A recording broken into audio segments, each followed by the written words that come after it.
Joining me now, NewsNation political editor, host of the Hill Sunday, senior fellow at the American Enterprise Institute, Chris Stirewalt, with me now in studio. This is the moment. We're here. We're ready for it. It's happening. You know, we got a lot of time, Chris, to talk about politics, but this is sort of the pomp and circumstance leading up to it. Let's get a live look at Blair House, because any moment now, Donald Trump is expected to be stepping out of Blair House, and then the festivities begin. Chris, there's already some news on this day for the outgoing president, but what does this day mean for the incoming president? Well, you know, we do not have a living constitution, as some people like to say. You can amend the Constitution, so it lives in that way. But there's another constitution that is a living constitution, which is the traditions and conventions. You know how in Britain they don't have a written constitution, but they have a constitution that is formed by convention over time. And today, Joe Biden wrote a new page in our living constitution. These pardons will leave Donald Trump even broader avenues to march down in terms of what he wants to do with executive power. Today is the day that Congress, so this is, people wonder why, if we are inaugurating a president, the leader of the executive branch, why do they do it at the Capitol? Right. It's because the Congress is investing the executive with the power granted to them by the people. They're handing it off to him. It's not one president to another. It's the Congress endowing this person. And what Joe Biden has done, and what every president in recent memory has done, is to take power away from the Congress, to take power, therefore, away from the people, and vest it more deeply in the executive branch. And what Biden did today will open the door for Donald Trump to take it further and further and further.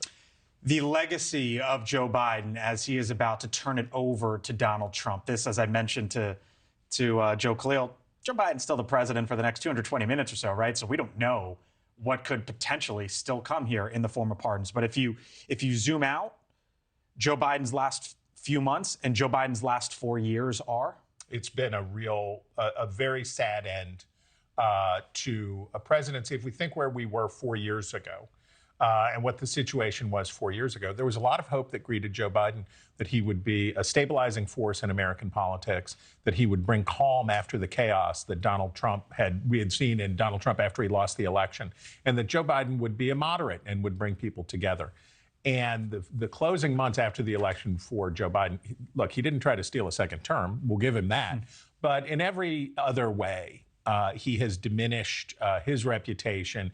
The pardon of his son, these preposterous pardons that he's issued, all of this stuff points to a person who has not come to terms with who he was elected to be and who he could have been in history.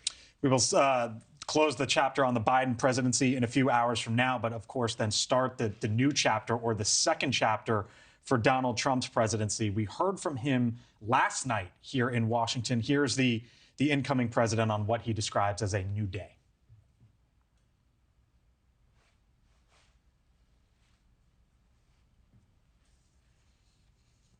At noon, the curtain closes on 4 long years of American decline, and we begin a brand new day of American strength and prosperity, dignity and pride, bringing it all back. Chris, NewsNation, getting some of the excerpts that, some of the comments that we anticipate Donald Trump will make in his inaugural address. Among them, he will say, quote, "Today I will sign a series of historic executive orders. With these actions, we will begin the complete restoration of America and the revolution of common sense." That seems to be some of the arguments that he is going to make right out the gate. Yeah. And do you recall the anticipation with which everyone greeted his speech at the Republic? One of our colleagues mentioned how the vibes at the place where the Capitals play, where the Capitals lose to the Penguins. The Capital One Arena. Lots of Wizards losses there, too. Yes. So the vibe there was like it was at the Republican convention in Milwaukee. Yeah. Donald Trump's first 20 minutes at the Republican National Convention were really good. And then he couldn't get off the stage. He couldn't stop himself. Right. Donald Trump should take the lesson from Joe Biden. Know who you are, know where you are, and know what they sent you to do. Thanks for watching, everybody. Go to joinnn.com to find NewsNation on your television provider. Also, don't forget to click that red subscribe button below to get more of NewsNation's fact-driven, unbiased coverage.